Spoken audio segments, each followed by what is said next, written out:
प्यारे बच्चों, आज हम कक्षा 9 गणित में अध्याय 7 त्रिभुज की प्रमेय एक कोण भुजा कोण ए सर्वांग समता नियम को सिद्ध करेंगे।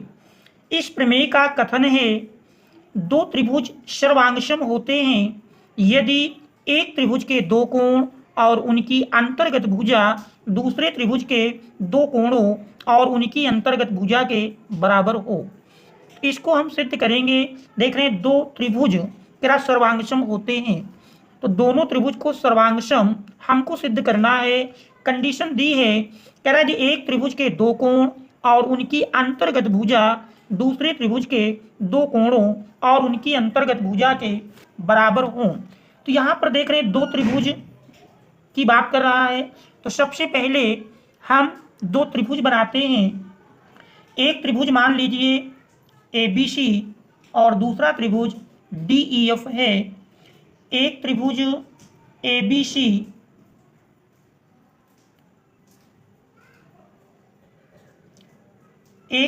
ABC और दूसरा त्रिभुज DEF है।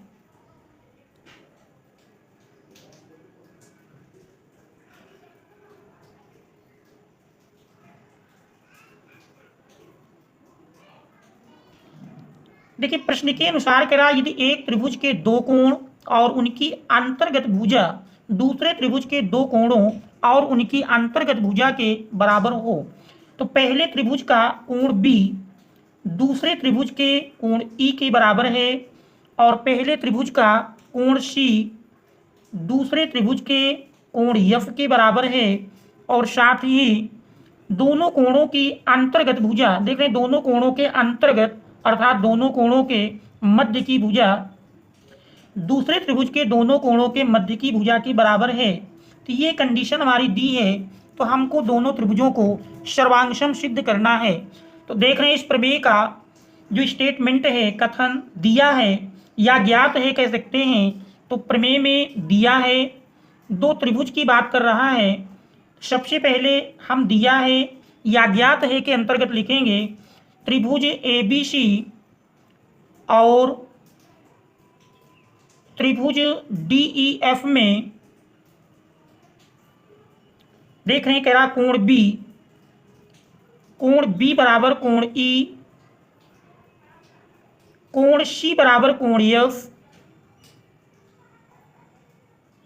और भुजा BC बराबर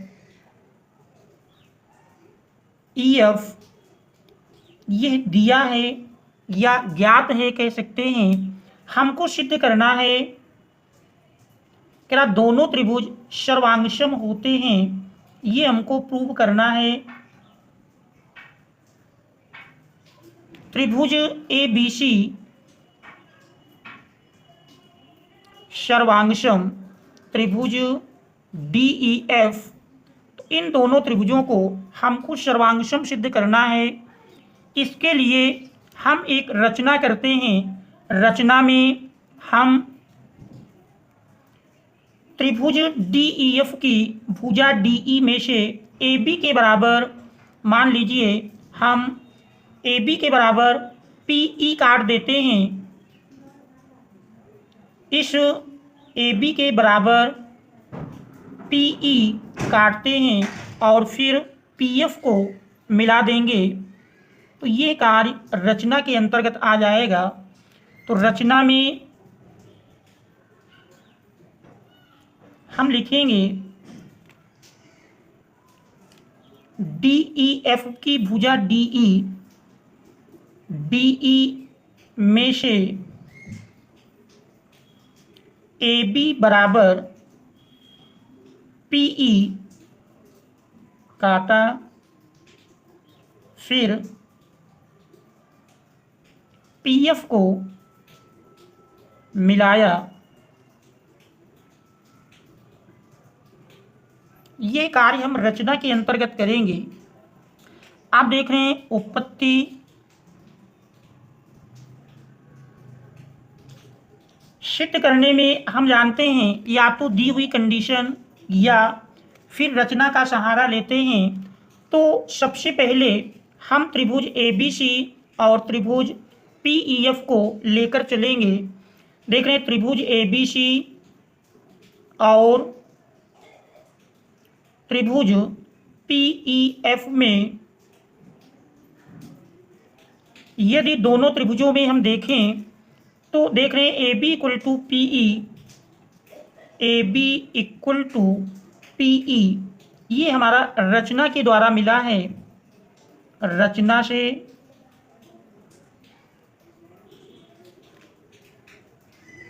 और दूसरी कंडीशन कोण B बराबर कोण E देख रहे हैं दिया है, कोण B बराबर कोण E दिया है।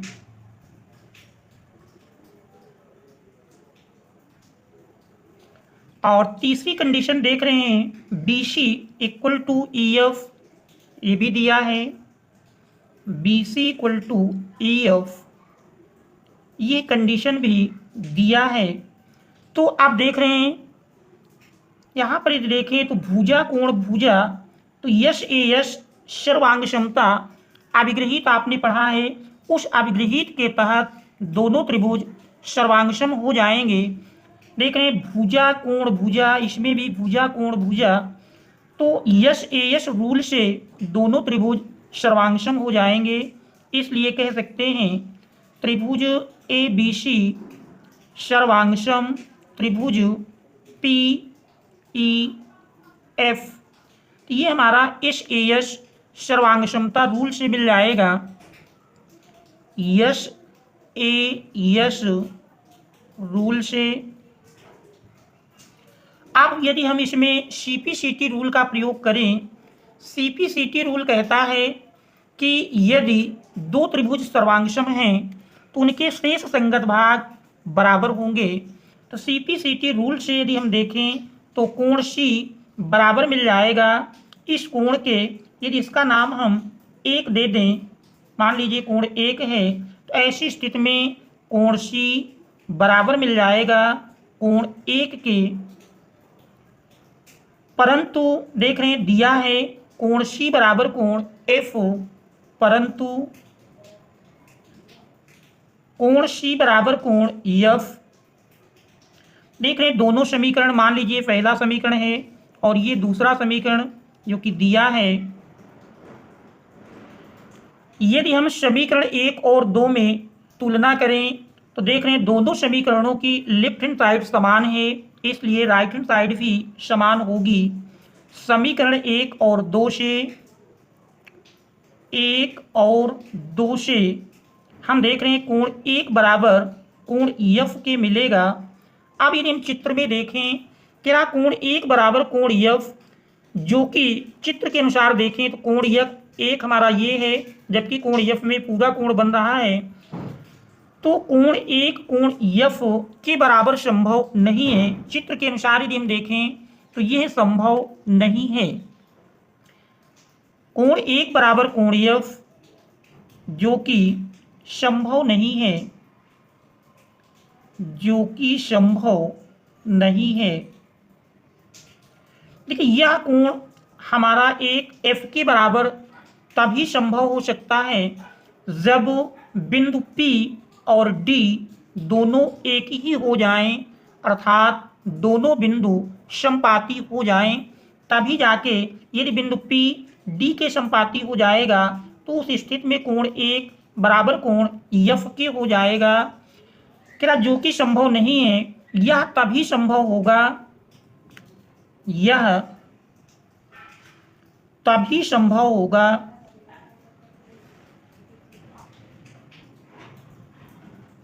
जब P और E बिंदु, P और E, जब P और D बिंदु समपाती हो जाएं, अर्थात एक ही हो जाएं, और देख रहे हैं जैसे ही P और D समपाती हो जाएंगे तो उस स्थिति में PE बराबर DE के मिल जाएगा। तब PE इक्वल टू DE और पीई को हम देख रहे हैं कि पीई हमने AB के बराबर काटा था, परंतु पीई इक्वल टू AB रचना से, इसलिए DE इक्वल टू AB मिल जाएगा, इसलिए DE इक्वल टू AB। अब हम दोनों त्रिभुज ले लेंगे, त्रिभुज ABC और त्रिभुज DEF में देख रहे हैं AB बराबर DE, AB equal to DE, ये अभी हमने सिद्ध किया है, सिद्ध कर चुके हैं।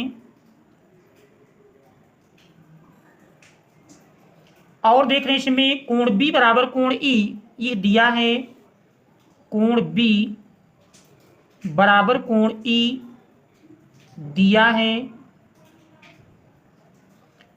और BC बराबर EF भी दिया है, BC इक्वल टू EF दिया है। तो यहाँ पर देख रहे हैं तीन कंडीशन भुजा कोण भुजा अर्थात यश एयश सर्वांग क्षमता रूल से देखें तो भुजा कोण भुजा, इसमें भी DE भुजा कोण भुजा समान हो जाती हैं, तो इसलिए दोनों त्रिभुज सर्वांगसम हो जाएंगे। इसलिए त्रिभुज ABC सर्वांगसम त्रिभुज, ABC सर्वांगसम त्रिभुज DEF, ये हमारा SAS सर्वांगक्षमता रूल से मिल जाएगा। SAS रूल से यही हमको सिद्ध करना था, प्रूव्ड। इस प्रकार से अध्याय 7 की पहली प्रमेय सिद्ध हो जाती है। Thanks all of you for watching.